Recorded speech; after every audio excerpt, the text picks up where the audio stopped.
A former NATO commander is saying today that the U.S. is in, quote, a dangerous place with Iran, but that he believes Tehran will back down amid rising pressure from the United States. But still, some of the president's critics say that the Trump administration is marching the U.S. toward war. I think what we're seeing, unfortunately, is what looks a lot like people in the Trump administration trying to create a pretext or an excuse for us to go to war against Iran, a war that would actually undermine our national security. So we're going to dig into this a bit deeper by talking to the Foundation for Defense of Democracy's Senior Vice President for Research and former Treasury Department terrorism finance analyst, Jonathan Schanzer. So, Jonathan, let's start with this intelligence.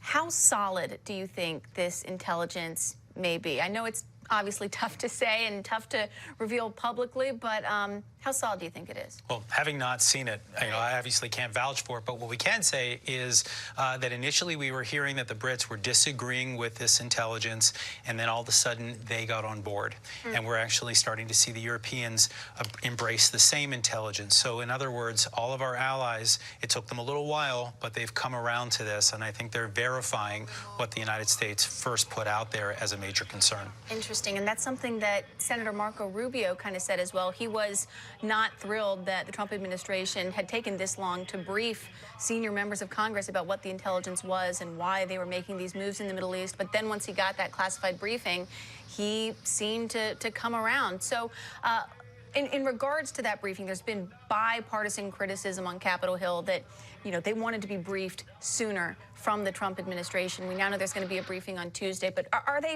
these members of Congress, were they right to want this briefing sooner, you think? Look, of course, they should be briefed. They should be aware of the concerns that the United States is looking at right now. But let's just put this in perspective for a minute. The Iranians have been engaging in malign activity across the Middle East for a long time, for decades, right? They've been, they've actually killed 600 American soldiers.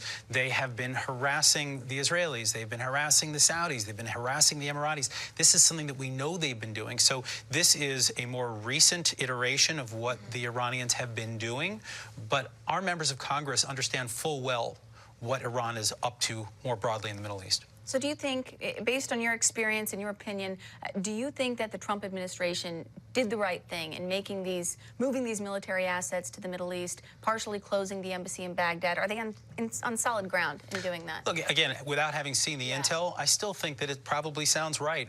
We were going to be moving that carrier group to the Persian Gulf regardless, so we've moved it up a little bit earlier as a show of force. I don't see anything wrong with that. That's called deterrence. Closing the embassy, look, I don't know what the specific threat was, but no one was talking about a march to war when we closed our consulate in Basra to non-essential personnel back in September. These are things that we've been doing for a while in response to security threats. So it sounds like the administration is taking proper steps. I don't hear anyone talking about a march to war. Right. If anything, you hear the administration's critics howling about it without seeing anyone from the White House saying that it's going to happen. Right, and really the last thing we heard from President Trump was somebody asked him outside the West Wing, are we going to war with Iran? And he said, I hope not. So we'll see if that stands. Jonathan, thank you so much. Pleasure.